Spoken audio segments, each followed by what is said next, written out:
Let's fucking go! Let's fucking go.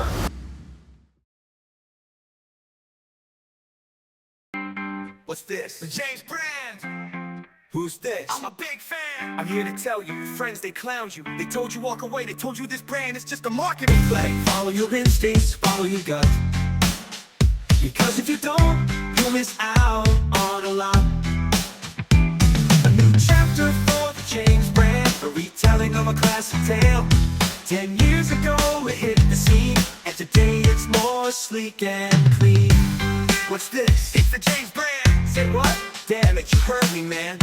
You say the James Brand, a fucking new chapter, bro. When you get it, don't let it go. A 10-year celebration, an awesome situation, made for a new generation, a knife for every application. I got all the information to give you the education. Can you feel the vibration from the excitation? The new chapter 2, same as before but still brand new. Change a few things, elevated the level, made it even better. Hey guys, welcome back to the channel. Jim here. Thank you so much as always for joining me. And today we're going to jump back into the world of the James Brand. And I gotta tell you, there's always controversy surrounding this brand, not because of their quality, not because of who runs the company, or, you know, controversy and drama that you may see encircling other brands that are out there. The drama here is some people like to just bitch and whine and complain for no friggin' reason. Oh, it's such a hipster brand. It's such a trendy brand, and you're only paying that kind of money because of their marketing and the type of people that they sell. No shit, Sherlock. That's how most products go. And if you're unaware of that somehow, you might want to open your eyes and look around. Anyway, what we're going to be taking a look at today is called the Chapter 2, and it is a newly refined version of the brand's first ever design, the Chapter. Now, what I'm showing you right here, just because I wanted to have a nice prop out here, is the gate cliff. Now, I'm not going to do a video about this, but I do want to show it to you because for those of you that are into, let me flip this around and do this with my right hand like a normal person. If you're into this sort of thing, you would absolutely love it. There's your field notes, your notepad. And by the way, one hell of a nice pen that they have included in there. And great, cool dude colors, right? So you've got the FDE pen with the black accents, and you've got the OD green notebook case with black on one side. It's very, very, very cool. And due to its construction, the material being used on the front here, as well as this very specific kind of zipper, which is not the easiest zipper to zip or unzip, this makes it water resistant, which is kind of neat. But the thing I like the most about it is you've got somewhere to put your cool patches. Now, I'm not really a huge patch person. I have a few cool patches, mostly because they were given to me over time, and there have been times that I kind of want to have them on display or whatever. And so if you're a patch person, this is going to be a great way to put a bunch of your patches out on something that's going to be useful in your life. And that's really what the James Brand is all about, is offering stuff that's useful for your life, but in a very minimalistic sort of way. And if you're still going to sit here as a knife guy and go, I can't justify their prices, they're just me. Here is my argumentative, go f*** yourself, because this is still, to this day, one of my favorite knives, period. You guys know the level of knives that I have owned and I have reviewed and I have worked with. And yeah, I've had $5,000, $6,000, $7,000 knives that I've paid for in my collection, and reviewed knives up into the $30,000. And this right here, the original Barnes, is one of my most carried and one of my favorite knives, bar none. It's just done perfectly. As a matter of fact, I was chatting with Ryan, the owner of the James Brand, recently, and just out of the blue, I was carrying the knife and I was sitting around the house and flicking it and playing with it and just still loving the action so much. And I just decided to shoot him a message. I said, hey, do this, please. Make this exact same knife with no changes. The same exact knife, and add a flipper tab. Don't change anything else. Have the same texture, same finishes, same color options, everything. Because there are times I would love to have a nice, strong D10 flipper on this. Oh, yeah. Now, I still want the thumb studs. So that way I can do it either or. I truly love this knife. Now, enough about things that are not related to this video. Let's get to the stuff that we're actually here to talk about. And I think it's always important with the James brand to start with the packaging, because the packaging, you get an idea for how high-end their vision for their brand is just by their packaging. So let's go ahead and get through that super fast. And you don't need to be a hipster to enjoy what? The James brand. But does it cut? You bet your ass, man. Off we go into the dangerous asphalt jungle. Suburban dude not looking for trouble. Got the khakis on and maybe a band shirt. Living life without a struggle. We ain't looking for trouble. Just carrying my EDC. Something to have with me daily. Just a tool to make my life easier. Don't need anything crazier. Just a knife that works, one that cuts your hurt. Whip it out. The James brand, what you talking about? The James brand, this new chapter of performance. This new chapter in my hand. The one and only hellified James brand. The one and only hellified James brand. Now, I like to think of the chapter as the little brother to the Barnes. Now, again, we don't want to mess up the timeline here. The original chapter is what came out first. And then this came out quite a long time later. Sleek and refined, those are two good words, and they apply to this knife. This is a simple yet functional folder design, and it's exactly what a lot of people are looking for. No extraneous bullshit, no overly fancy materials, and nothing pretentious about the design. It's just simple, straightforward titanium and steel, and a wonderful feel. Everything is nicely contoured. Anything that could have ever been a harsh edge is rounded off tremendously to be very, very soft.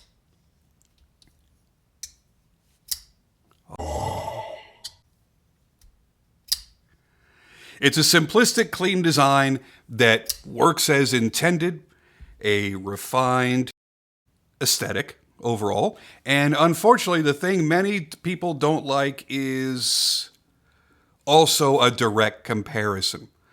High price for the product. Is it insanely priced? No, of course not, but it is premium priced.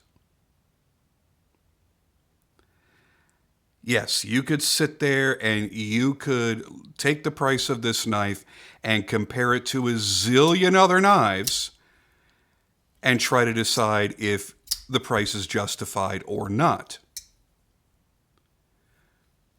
But that's not really what this is all about. It's about how this knife makes you feel. And every time I go to open this thing up, I love how it feels. I love the uniqueness of the way it sits in the hand.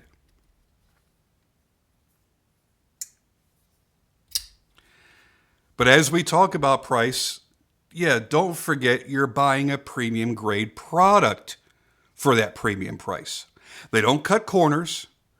And as far as I've had experience with, I've never seen them miss any quality detail. Everything that needs to be paid attention to, they've paid attention to. Now, how you justify any of your luxury purchases is on you. I can show you shitty, boring, ill-fitted Benchmades that cost the same as this knife. Is there anything imperfect about this knife? Nope. When you start talking about the fundamentals, it is dead on. Your blade is, of course, centered. The grinds are perfectly symmetrical. The action is smooth and clean. The detent is sharp without being abusive. The titanium is very, very well finished. Lock bar relief is on the inside instead of on the outside. Generally, I want that to be on the outside because it's more consistent, but it does look cleaner when it's on the inside. Look how smooth that is from there. Thumb stud's in the perfect spot, and they've done a nice job cutting away so that you can access that frame lock very, very easily. I love the flat minimalistic hardware. They've just done a damn good job all the way around. It feels good and it works good. And I think it looks good. I like the pop of green up against the gray titanium. It's a look that I've always appreciated since I've had my Barnes. So what is there to bitch about? It does what you want it to do, and it does it very, very well, and it looks damn good doing it. That's all you really need. Now, as far as the brand goes, yes, they're trendy without being overtly hipster. Okay, kind of hipster, but not skinny jeans, flannel shirt, overly cultivated beard hipsters like the ones you want to throat punch when you see them walking out of a coffee shop with their $8 latte or drinking some shitty IPA on the outdoor patio of a local wing bar. Maybe just medium rare hipster. You know, the one that's just driving a Tesla with a hot girlfriend in the passenger seat on his way to a Tool concert wearing a Kill Your Local Drug Dealer t-shirt and cargo shorts. The kind that you may not always agree with, but isn't likely to protest in the street when you're trying to get to work. There's different levels is what I'm trying to say. And I think that if you want to consider the James brand a hipster brand, hey, go for it. They're headquartered out of Portland, Oregon. You don't get much more hipster than that. But they're not that over-the-top hipster that you just look at and you have that feeling of distaste just from looking at them. Now, we all know the kind. We've all seen them. And if you've never seen one in real life, first, lucky you. Second, you've seen them in a magazine or on TV or something. You know what I'm talking about. Now, as far as I know, Ryan doesn't wear skinny jeans. I could be wrong. I don't know. As far as I know, nobody working there uses heavily lavender-scented beard oils. Oh, I'm sorry, you do? You as the viewer, you do? Well, that's on you. Stop calling bullshit on other people when you're the one with bullshit. No, I'm kidding. I'm just messing with you. Anyway, that's the way I'm looking at it. Now, I've referenced the fact that this is a premium product at a premium price, but I have neglected to mention the price. Is that on purpose? No, I don't know. $319. Now, remember also where I said I could show you a bunch of boring, shitty, ill-fitted Benchmades that cost the same, and that's true. Hell, man, there are Spydercos that cost this much. Would you really want to spend $300 on a Spyderco, knowing that they have good knives that are $100? That's why a lot of people don't buy the higher-end Spydercos. I almost said Spittercos, and then I stuttered trying to tell you that. I don't know what's going on. I dig it. I think it's cool. I really like the finishing all the way around. But I think it's also important that we get the basics out of the way and we talk about the specs. Now, how did they decide to celebrate their 10-year anniversary of this model and upgrade it? There's been a few little upgrades. Let's start with the size here. I believe that all the dimensions will be the same as the original chapter. Overall length, 6.4 inches, with a blade length of 2.6 inches and a drop point blade profile in S35VN. Now, the big change that I've noticed is the fact that The pocket clip is oriented for tip-up carry, which is the proper way to carry a folder, and the original chapter was a tip-down.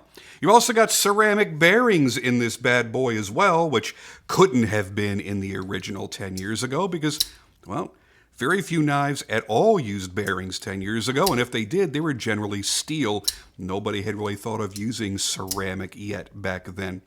So all the way around, it's very compact, very slim, and easy to carry. Now, while I have no issue carrying my Barnes around, you see that this is quite a bit smaller, quite a bit thinner, and overall, it's going to be much easier to carry. I love these as a matched pair. I think they look fantastic. And the James brand will continue to be one of the brands that I reach for, that I go to often, because I love the performance, I love the quality, I love the design aesthetic. And you can say whatever you want about, Well, it's not them that controls the quality, it's the OEM factory Riot that does. yes, of course, but they chose to go with the highest end factory overseas, and they still have to do the QC when they get them anyway.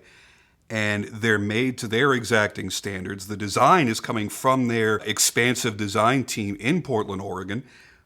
And I think everything from the design all the way to the final execution and finishing, everything is just done top notch.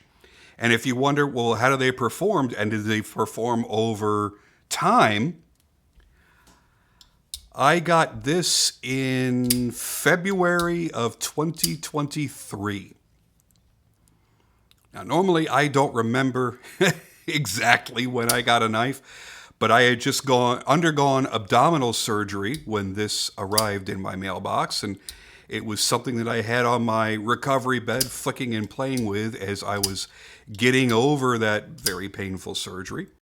And I really fell in love with it at that point, feeling that action over and over, that silky smooth hydraulic-like action that the Barnes is known for. Now, this doesn't have that quite as much because it's a smaller, thinner, much lighter weight blade, so it can't quite do that same drop, but it only takes a couple little wiggles, and if your finger is off the lock bar, then yeah, it takes very little effort to get it closed because those ceramic bearings are doing their job. I really like the feel. I like how soft it is in the hand. I will say this, if you're going to nitpick every little thing, which you have to do when you're reviewing something, I can definitely feel the pocket clip. I sense it. I know it's there. It's not a hot spot, but I do realize that it's there. I do feel it in my hand. And when I go to disengage the lock, yeah, I wish that part, that little edge right there, was as smooth as every other edge that you can see on this frame. It's still not sharp. I have a permanent split in my thumb, which I'm sure many of you have noticed over the videos, from so many knives that are either frame locks or especially liner locks are what get me the most because the lock is generally much, much thinner on a liner lock. And I've had so many that I grab here and they tear me up. This doesn't even bother my thumb as split open and sore as it can be. So it's definitely not a harsh edge, but it's just not quite as rounded as all the rest. That's all. And here's the thing. You can't sit here as a reviewer and gloss over anything, because if somebody says, hey, I really like that knife that this dude on YouTube is showing to me, and he sounds like he might know what he's talking about, I like the things that he's saying, I'm going to go ahead and buy one. And then it's only going to take a few days before you get whatever that product is in your hands, and you're going to realize that that dude on the internet was bullshitting you and lying about this or lying about that or just exaggerating to some degree. So I've always looked at it that way when it comes to my reviews. If you're thinking about getting something and my review somehow pushed you over the edge and you buy it, you're going to know in a couple of days whether I told you the truth or not. So I'm not going to let something even that minor go. So yeah, it exists, it's there, but I don't see really anybody having a problem with it unless you've got little girly baby hands, and maybe you do. I don't know you. If you do, come on over to my house. I could use some soft hands. Anyway, it's time for me to go. Thank you guys, as always, for joining me. It's my great pleasure to come out here and talk knives with you guys. And I will be back very soon with more knives and more flashlights as well. So stay tuned. Be coming right back at you.